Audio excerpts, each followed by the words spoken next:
కాకినాడ జిల్లా వాసులకి ముఖ్యంగా పిఠాపురం వాసులందరికీ కూడా నమస్కారం. మొదటగా ఇక్కడ డిస్ట్రిక్ట్ మున్సిపల్ కోర్టు 1966లో స్థాపించడం జరిగింది. దాని తర్వాత సబ్ కోర్టుని 1987లో, అదనపు జిల్లా కోర్టుని 2014లో స్థాపించడం జరిగింది. అప్పటి నుండి ఆల్రెడీ ఉన్న ఎగ్జిస్టింగ్ కోర్ట్స్ లో, ఓల్డ్ కోర్ట్స్ లోనే ఈ రెండు కోర్ట్స్ ని రన్ చేస్తున్నారు.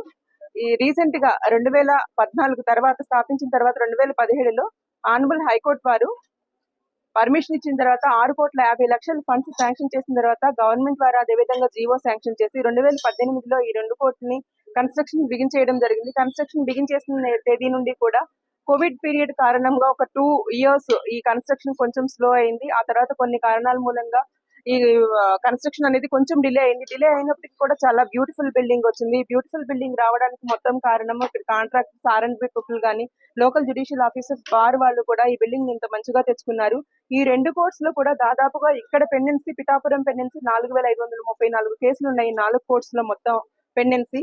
ఇక్కడికి వచ్చే వారందరూ కూడా this is temple of justice. ఈ టెంపుల్ ఆఫ్ జస్టిస్ లో వీళ్ళకి ఎవరికి అన్యాయం జరగకుండా చక్కటి న్యాయం అందేలాగా, న్యాయపరమైన తీర్పులు మాతో కూడా ఈ టెంపుల్ ఆఫ్ జస్టిస్ అందించేలాగా, మా న్యాయాధికారులకు కూడా మీరందరూ సపోర్ట్ ఉండేలాగా మేము ఎప్పుడు కోరుకుంటాము.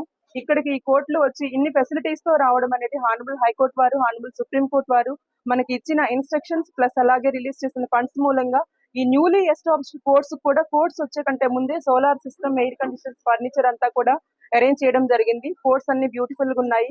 అందరూ చక్కగా ప్లెజెంట్ అట్మాస్ఫియర్ లో మార్నింగ్ నుండి ఈవినింగ్ వరకు వర్క్ చేసుకుని మంచి మంచి తీర్పులను వెలువరిస్తారని చెప్పి, ఈ కోర్స్ ద్వారా కూడా మంచి లబ్ధి పొందుతారని చెప్పి పిఠాపురం వాసులందరికీ ఇంకొకసారి ధన్యవాదాలు తెలియజేసుకుంటూ థ్యాంక్ యూ.